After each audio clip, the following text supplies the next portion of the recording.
Vous êtes sûr, Jésus sur ta vie? Pendant que toi tu manges ton pain et tu trouves que ce pain est sec, il y a quelqu'un qui n'a même pas eu le pain sec. Pendant que toi tu partages ton riz, tu manges ce riz là, tu te plains de ce riz, tu dis mon riz est tout blanc, mon riz est je ne sais pas comment. Il y a quelqu'un qui n'a même pas eu l'occasion de voir un grain de riz. Fais le bien, cela attire la longévité. Ce soir je parle aux personnes qui vont attirer la longévité. Il y a certaines choses qu'on ne cherche pas dans le jeûne. On ne cherche pas dans la prière, ni dans l'imposition des mains. J'ai remarqué que les enfants de Dieu aiment beaucoup les impositions des mains. C'est pas mauvais, mais tout ne se gagne pas là-bas. Voilà pourquoi il y a des gens qui se plaignent. Moi, on m'a trop imposé les mains, mais il y a des choses que je ne vois pas. Mais parce que tu as cherché les bonnes choses au mauvais endroit. Tout ne sort pas par la paume de main. Il y a des choses qui doivent sortir lorsque vous donnez. Si vous donnez, ça vous revient. Vous donnez, vous avez la longévité. Vous faites du bien, l'Éternel aussi se souvient de votre descendance. Vous savez, let me say it, il y a des gens dans la famille, même des générations avant, des personnes vieillissent. Ils ne meurent pas avant l'âge, ils ne meurent pas jeunes, ils ne meurent pas précocement. Chez eux, vous allez remarquer que tout le monde vieillit. Yes, vous connaissez des familles comme ça, non? Quand vous regardez, vous voyez qu'ils ont des grands-pères, tout le monde a des cheveux blancs là-bas. Là-bas, avant de partir, il faut avoir des cheveux blancs. Par la grâce de Dieu, ce soir, il y a quelqu'un qui va comprendre qu'il ne doit pas quitter la terre avant d'avoir les cheveux blancs. Tu dois quitter la terre au temps de Dieu et je crois que c'est parce que tu dois avoir les cheveux blancs. Et pour ça, tu dois refuser la voix du python qui retentit en toi, qui va t'empêcher de faire du bien. Le python va introduire un mensonge pour t'éloigner du bien. Et puis, laisse-moi ouvrir une autre parenthèse en disant à quelqu'un, ne regrette jamais le bien que tu as fait. Jamais. Jamais. Ne murmure pas sur un bien que tu as fait. Tu risques d'obscurcir le bien. Lorsque vous murmurez sur un bien que vous avez eu à faire, vous avez obscurci ce bien. Dieu ne va plus le compter parce que vous avez murmuré dessus. Ne regrettez jamais un bienfait. Même si la personne vous a détruit, même si la personne a détruit votre réputation, n'allez jamais regretter un bienfait. Ça donnera sa semence. Gloire à Dieu. Hébreux 13:16 parle aussi de la bienveillance. Nous devons être bienveillants et offrir à Dieu avec libéralité, avec joie. Là sont les sacrifices que Dieu agrée, les sacrifices que Dieu aime. La bienveillance, la libéralité. Refusez que le python tue votre longévité. Refusez cela au nom de Jésus. Celui qui est désagréable envers Dieu perd la gloire de Dieu. Il devient un Ichabod, comme dans Genèse 3:10. Refusez de devenir un Ichabod. Soyez agréable à Dieu, c'est-à-dire faites le bien. Fais le bien tous les jours. Ne laisse pas le soleil se coucher sans que tu n'aies fait le bien à quelqu'un. Ne me dis pas je fais le bien à mon mari, ne sois pas aventurière. Ne me dis pas je fais le bien à ma femme, ne sois pas un aventurier, monsieur. Tu vis avec elle, tu vis avec lui, ce n'est que normal que tu lui fasses du bien. Fais du bien aussi aux personnes que tu ne connais pas. Fais cet exercice tous les jours. Avant que le soleil ne se couche, pose-toi la question, à qui as-tu fait du bien? Qui peut dormir en disant, oh, s'il n'était pas venu me voir, je ne sais pas ce qui allait se passer. Fais le bien. Que l'Éternel nous aide. Généralement, lorsqu'on refuse de faire du bien, comme je l'ai dit, c'est parce qu'on a été déçu. C'est parce qu'on a été blessé. Et on commence à interpréter les événements de la vie. On commence à dire, à cause de ceci, de cela, je ne ferai plus ce genre de choses. Écoute, la seule personne qui peut bien t'aider à interpréter les événements de ta vie, c'est celui qui comprend les langages que produit les événements de ta vie. Et celui-là, c'est Christ. Lorsque vous êtes en face de quelqu'un qui ne comprend pas, ou plutôt, vous êtes en face de quelqu'un qui parle dans une langue que vous ne comprenez pas, vous devez prendre un bon interprète. Si vous ne prenez pas un bon interprète, vous risquez de vous fâcher alors que la personne qui est en face de vous est en train de vous bénir. Si vous prenez un mauvais interprète, il va vous dire des choses qu'on ne dit pas. Le diable est un piètre interprète. N'écoutez pas ce que le diable vous dit par rapport aux événements vécus. Il ne sait pas interpréter les événements. Écoutez, Christ, lui, sait exactement ce que chaque événement voulait dire. Ne laissez pas le diable vous convaincre des choses, sur des choses que vous avez vécues pour vous détruire. Sortez de là au nom de Jésus. Voilà pourquoi la Bible dit, protégez vos têtes. La Bible parle d'une protection au niveau de la tête. Éphésiens 6, 17. Éphésiens 6, 17. La Bible parle de se protéger. Il faut se protéger, pourquoi? Parce que le danger est là. Mais je crois que par la puissance de Dieu, toi tu es déjà le vainqueur. Parce que celui qui entend la parole de Dieu est sur le chemin de la victoire. Tu es d'accord avec moi? Je suis d'accord aussi.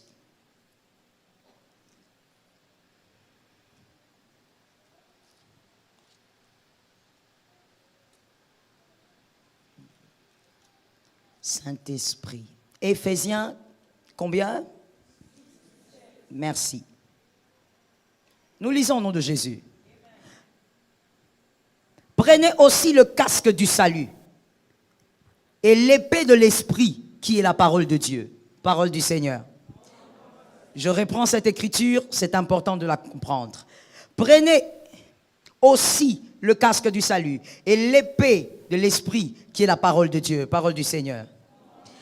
Mais cette écriture a été placée à cause d'une autre écriture qui est au niveau du 12 et du 13. Du 12 et du 13. Sans le verset 12 et 13, on ne parlerait pas du verset 17. Verset 12 et 13 dit quoi? Nous lisons.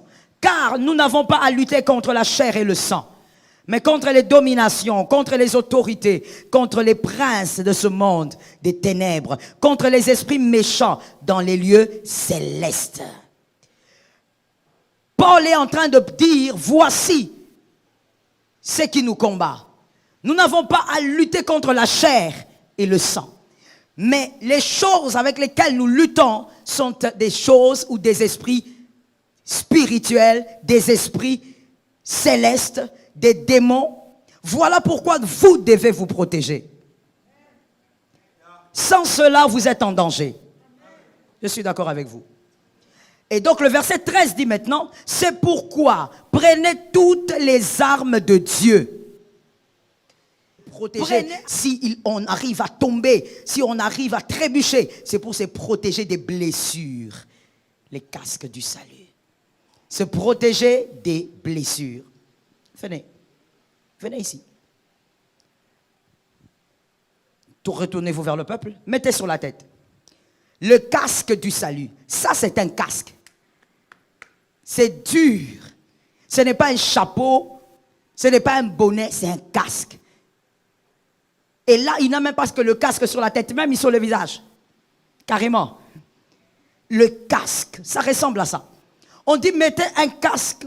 Mais le casque du salut. Pour empêcher que lorsque vous allez tomber, que vous puissiez vous blesser. Normalement, quand on a le casque et qu'on est debout, on ne peut pas se blesser. Ok? Je vais avec toi. Est-ce que nous sommes en train d'aller? Normalement, quand on est là, comme il est debout comme ça, il ne peut pas se blesser. Il faut qu'il tombe, il faut qu'il trébuche.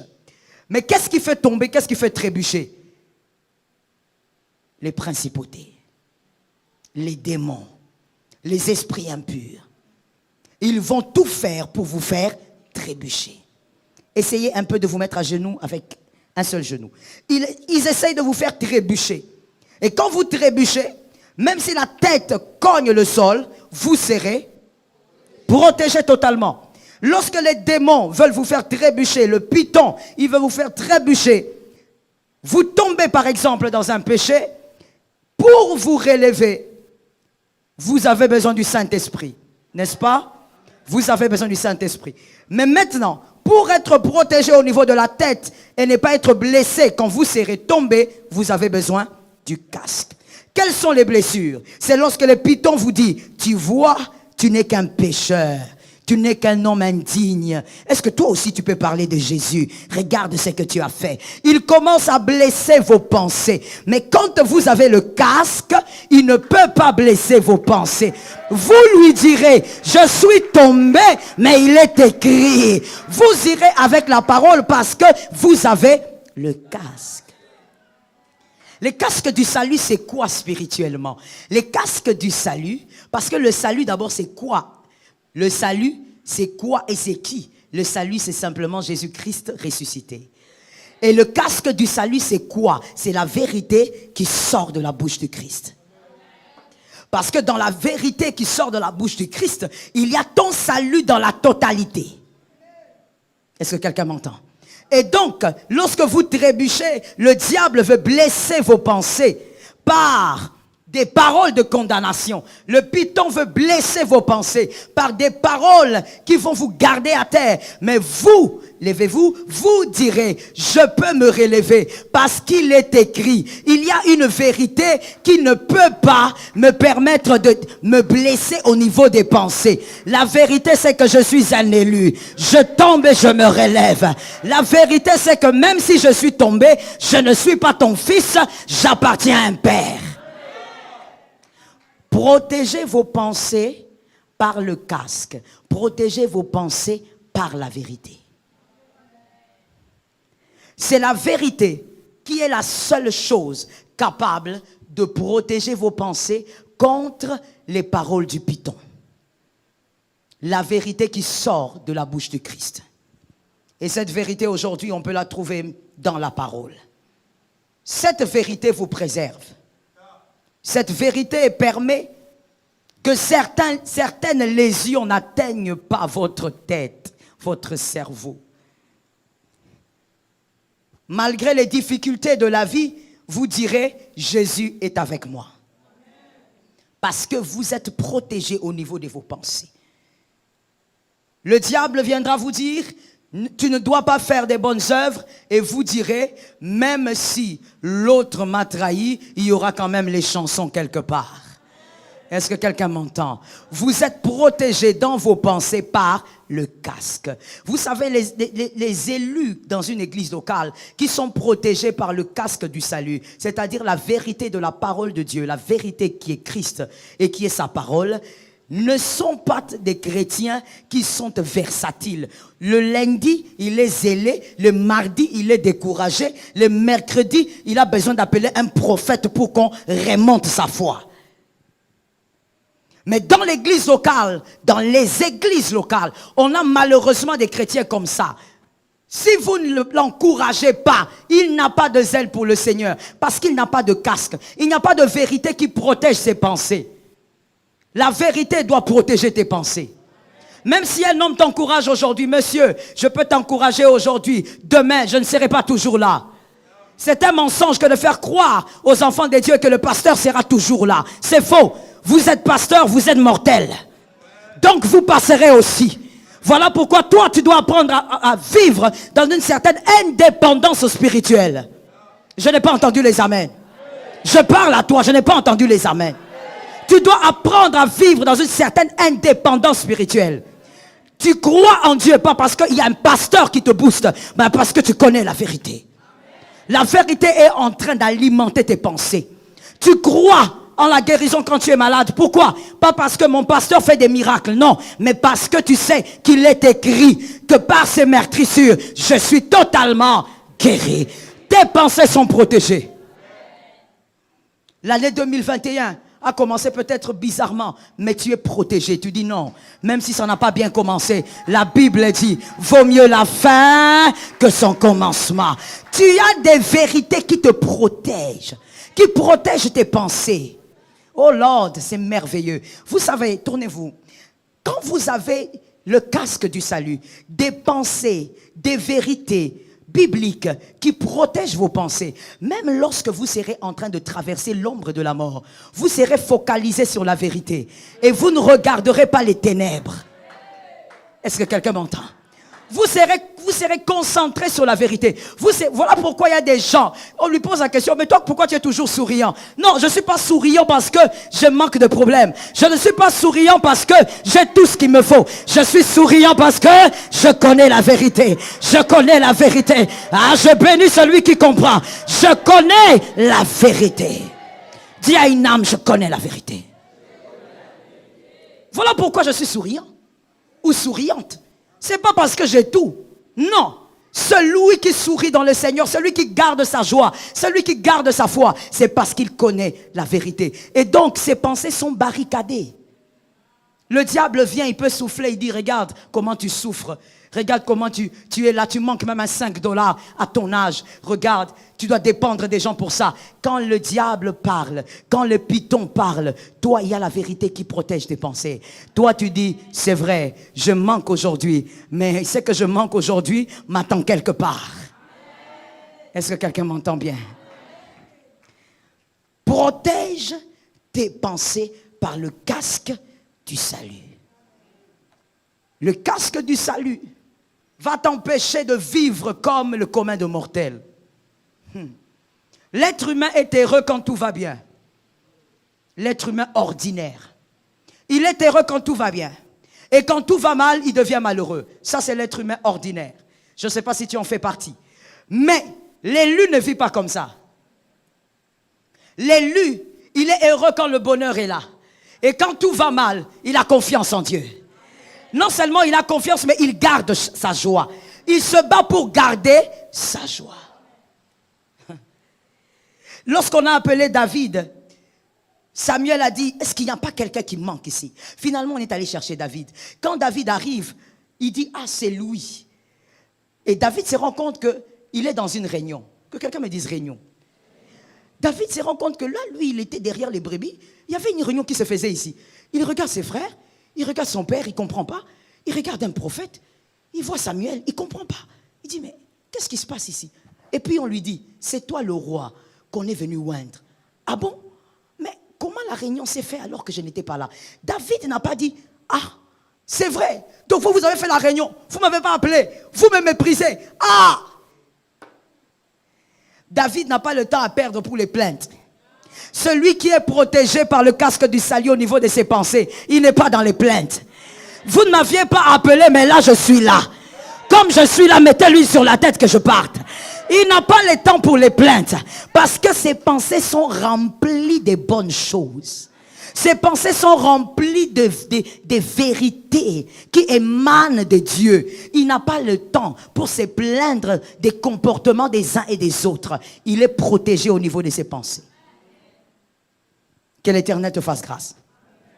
Lorsqu'on parle du casque du salut, on l'a dit, on parle de la vérité qui sort du Christ. Et dans cette vérité, dans le salut donc, le salut comporte l'amour du Christ qui surpasse celle des hommes, évidemment. Celui qui a ses pensées protégées par le casque du salut, il se réjouit parce qu'il est aimé par Dieu. L'amour de Dieu lui suffit. Si les hommes peuvent ajouter, c'est du bonus. Que quelqu'un me dise le bonus. Ce ne sont que des bonus. Oh, mon frère, si tu peux m'aimer, c'est du bonus. Mais l'amour de Jésus me suffit. L'amour de Jésus suffit à celui qui connaît la vérité. À celui qui protège ses pensées par la vérité de Dieu. L'amour du Christ suffit. Il ne va pas se mettre à haïr des gens, à avoir des rancunes. Non, il sait que si un homme n'a pas été capable de l'aimer, ce n'est pas grave. Jésus l'aime. Ça tombe sur ta vie. Le salut comporte le bien-être, la bonne santé. Comme prospère l'âme. Celui qui a le casque du salut, il sait que la bonne santé c'est pour lui. Le bien-être c'est pour lui. Est-ce que quelqu'un m'entend bien? Laisse-moi parler d'une chose ici, j'ouvre une parenthèse, suivez bien. On parle du bien-être, c'est-à-dire ça commence par le corps et ça va s'étendre sur tout ce qu'on a, sur tout ce qu'on fait. Mais écoute mon frère, lorsqu'on est un élu à Bible ouverte, qu'on sait lire la Bible, on sait que un élu ne peut pas être tout le temps, dans le bonheur, mais il peut être tout le temps dans la joie. Mais il ne peut pas être tout le temps dans le bonheur. Parce que Dieu a organisé les choses de manière à ce que la souffrance vous solidifie. De manière à ce que certaines larmes vous solidifient. Dieu a organisé les choses de manière à ce qu'il y ait Elkana pour Ruth, ok? Elkana pour Anne plutôt. Elkana pour Anne. Elkana qui est quelqu'un qui aime beaucoup Anne et qui dit même à Anne, pourquoi tu veux avoir d'enfants? Moi je t'aime pour double, pour deux, pour trois. Il y a Elkana qui a beaucoup d'amour, c'est le bonheur. Mais il y a aussi Pénina, juste à côté de Anne. Dans la vie de tout être humain, Dieu veille à ce que sa vie s'organise ainsi. Surtout dans la vie des élus. Est-ce que quelqu'un m'entend? Restez là avec le casque du salut. J'ai besoin de 2 autres. Venez. Rapidement. Mettez-vous ici. Ok. Soyez au milieu. Dans la vie de tout élu, il y a Elkana. Et il y a... Je ne t'entends pas bien. Hein? Il y a Pénina. Tout enfant de Dieu vit des périodes de sa vie qui ressemblent à ça. Il y a des moments où tu es dans un bonheur. Tu dis, oh Dieu m'a visité. Gloire à Dieu. Dieu m'a fait du bien. Mais à une autre période, à une autre époque, vient maintenant Pénina. Des événements qui te font pleurer. Des événements qui te font grincer les dents. Non, ce n'est pas le démon, c'est Dieu. Celui qui a placé Elkana est le même qui a placé Pénina. On se comprend bien? Celui qui a placé Elkana l'a placé parce que tu dois savoir que le bonheur vient de Dieu et Dieu le donne. Amen. Et celui qui a placé Pénina a besoin de quelque chose. Tu es une bonne personne. Tu es aimé par Elkana. Tu es une bonne femme. Tu es un homme bien. Mais en dehors de Samuel que tu cherches, tu n'es pas une personne de prière. Dieu va mettre Pénina. Pénina va t'obliger à être un homme de prière. Pénina va t'obliger à être une femme de prière. Généralement, quand on parle de Samuel, on dit seulement Anne engendra Samuel. Le miracle est arrivé. Oui, Anne a eu ce qu'elle voulait. Dieu aussi. Mais ce n'est pas tout ce que Dieu recherchait. Dieu ne recherchait pas qu'un prophète. Dieu recherchait aussi un caractère forgé auprès de Anne. Qu'elle soit une autre femme, une femme de prière et de consécration. La souffrance nous envoie souvent vers la consécration. Si tu es un élu et que toi la souffrance t'envoie vers le monde, c'est que tu n'as jamais été bien converti. Un bon converti, lorsque Pénina parle, tu cherches Dieu. Lorsque Pénina parle, tu vas au temple. Est-ce que quelqu'un m'entend? Mais pour aller au temple quand Pénina parle, monsieur reculez un peu, il faut avoir. Sinon, lorsque Pénina va parler, tu vas aller voir tes copines, tu vas aller voir tes amis, tu vas aller te plaindre, tu vas aller critiquer, tu vas décider de divorcer. Pourquoi? Parce que tu n'as pas. Mais quand tu as le casque, plus Pénina te mortifie, toi tu vas au temple. Parce qu'il y a une vérité en toi qui dit, Jésus est réel, Dieu est vivant, Dieu est capable. Pénina a parlé, mais Dieu n'a pas. Lorsque tu es couvert, protégé par la vérité, quand Pénina te mortifie, tu vas au bon endroit, tu vas vers Dieu. Et donc, dans la vie de tout élu, il doit avoir Elkana et il doit avoir... Aucun élu ne fait le parcours, son parcours, seulement avec Elkana. Tout élu fait son parcours avec Elkana et Pénina. Parce que Pénina va forger un caractère en toi. Pénina va te manifester des aptitudes que tu ne savais même pas que tu avais. Pénina va aiguiser ta foi. Elkana va te donner le repos. Est-ce que quelqu'un m'entend? Et c'est comme ça que David l'a mieux expliqué. David lui-même, il dit, L'Éternel est mon berger, je ne manquerai. Il commence d'abord par dire que de toutes les manières, je ne manquerai de rien.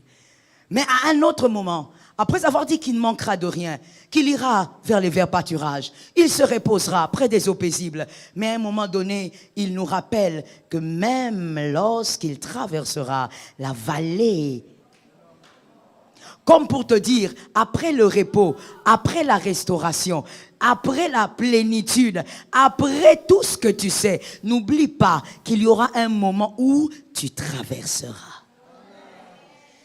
Que quelqu'un dise à son frère, tu traverseras. Tu traverseras parce que c'est prévu pour chaque élu. Non seulement pour t'aiguiser, mais pendant cette traversée, c'est là que tu apprendras que le grand berger est réel. Oh, we praise the name of Jesus. C'est là que tu apprendras que le grand berger peut délivrer de la mort. On ne va pas te raconter. Toi-même, tu vas vivre le grand berger qui délivre de la mort. Toi-même, tu verras le grand berger qui donne à manger. Tu verras le grand berger qui sait vêtir. Tu verras le grand berger qui sait protéger. Toi-même, tu verras ces choses en traversant l'ombre de la vallée. Tu apprendras à connaître Dieu. La plupart des gens qui nous font souffrir dans les églises locales, incapables d'être stables dans la foi, ce sont des gens qui, à chaque fois, ont été incapables d'assimiler les leçons que Dieu les a imposées à une époque. Ils ont été incapables. Dieu veut te faire vivre Pénina. Il veut te faire vivre la vallée. Toi, non. Non, non, non, maman, non. Ça, ce sont des combats. Il faut que je trouve une solution. Il y a trop de blocages. Frère, la vallée dans la vie d'un enfant de Dieu existe. Et là-bas, ce n'est pas un blocage, ce ne sont pas des limites. Tu dois traverser la vallée. Parce que tu dois rencontrer les grands bergers. Pénina existe dans la vie des enfants de Dieu. Rien à voir avec les démons. Pénina existe. Dieu crée toutes ces choses. Pourquoi? Il veut t'aiguiser. Il veut te façonner. Mais il veut que tu apprennes aussi qui il est pour toi. Je t'ai souvent dit ici, du haut de ce pupitre, c'est bien de dire le Dieu de Timothée, mais quel est ton Dieu? Quel est ton Dieu? Montre-moi ton Dieu. Il y a quel CV entre... Au fait, quel CV tu as dans l'histoire de ton parcours avec Dieu? Parle-moi de ton Dieu. Dieu, il est le Dieu de chaque individu, de tout celui qui croit. Voilà pourquoi il n'a pas voulu être loin de toi. En ce moment, nous sommes dans une merveilleuse alliance. Dans la nouvelle alliance, il n'y a pas de manteau qui plane quelque part. Le Saint-Esprit est en chacun de nous. Vis ton Dieu, expérimente ton Dieu. Que ton Dieu t'enseigne des choses dans la vallée et avec Pénina. Que ton Dieu en t'enseigne. Mais il y a des gens qui fuient toujours l'enseignement. Quand Dieu veut t'enseigner, non, non, non, tu résistes. Non, moi je dois aller chez l'oncle, donc doit m'aider. Mon frère, la vallée, on la traverse seul. Qui a entendu? La vallée, on la traverse seul. On affronte Pénina seul. Dans ma Bible, il n'y a pas ce verset. Si tu l'as, tu vas me donner à la fin. Il n'y a pas ce verset où Anne dit à Elkana, mon mari, tu ne vois pas que Anne me fait souffrir. Va la taper un peu. Je n'ai pas ce verset chez moi.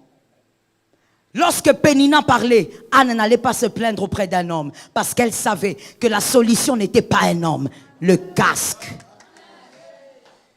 Elle avait une vérité au niveau de ses pensées qu'elle protégeait. La solution n'était pas un homme, la solution était Dieu. Et la solution est toujours Dieu. Que l'Éternel nous aide.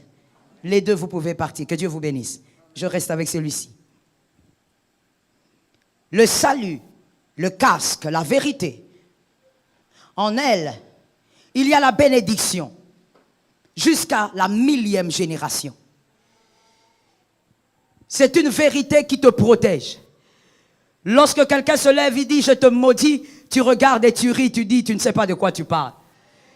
Je suis déjà béni jusqu'à la 1000e génération. Ça tombe sur toi au nom de Jésus. Je suis béni jusqu'à la... Mon frère, un petit démon, un sorcier ne peut pas venir te dire « non, tu vois tel que tu es là, moi je suis ton oncle, tu es maudit. » Oncle, tu es en retard. Je parlais à quelqu'un. Dis-lui, oncle, Comment tu réagis pas? Tu es l'oncle, c'est toi-même l'oncle là ou bien?